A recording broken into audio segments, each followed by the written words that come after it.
Another day, another game na naman tayo mga doy.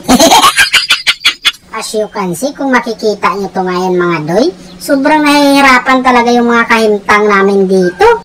Wala kaming pakialam! Bakit ba?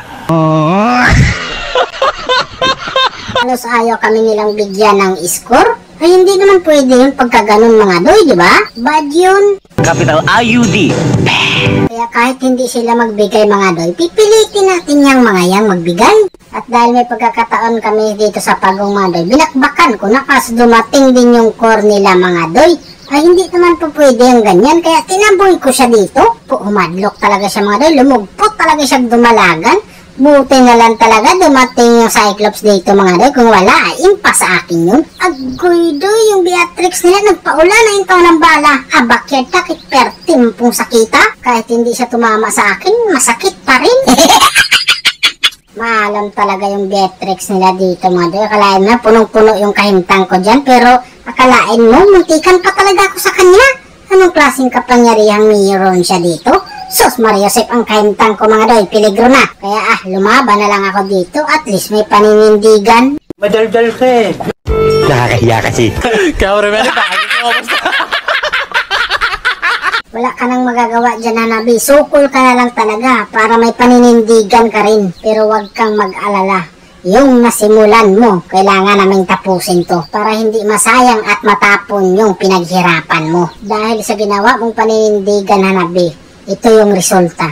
Kaya sinasaluduhan kita. Saluduhan kita. Hey! Hindi ko talaga lubos sa kalain nandito pala sa tanglad yung prangko mga doy. Makakatakas ba ako? Makakatakas ako dito. Pero siyempre mga doy, makakatakas tayo. Hindi tayo papayag sa mga yan na daog-daogin tayo. Kanina pa sila nang aapi. Gusto nila magtuloy-tuloy. Ano yun? Lucky swerte?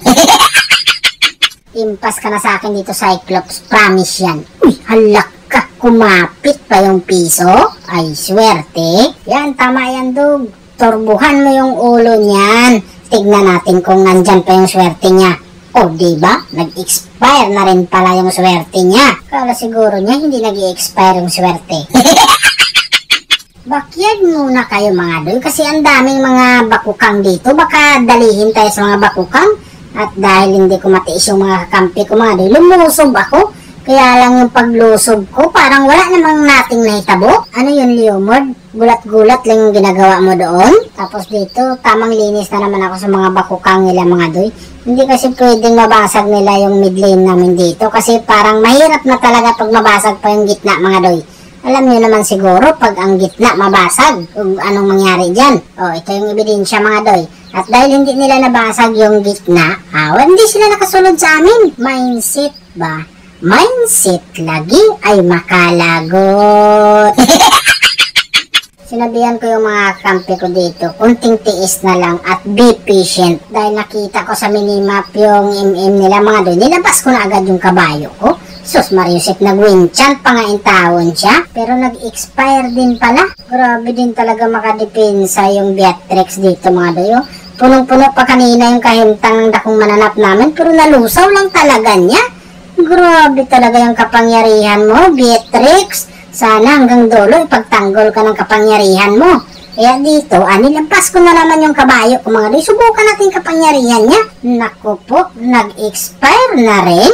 Kaya dito, narinig ko na naman yung victory.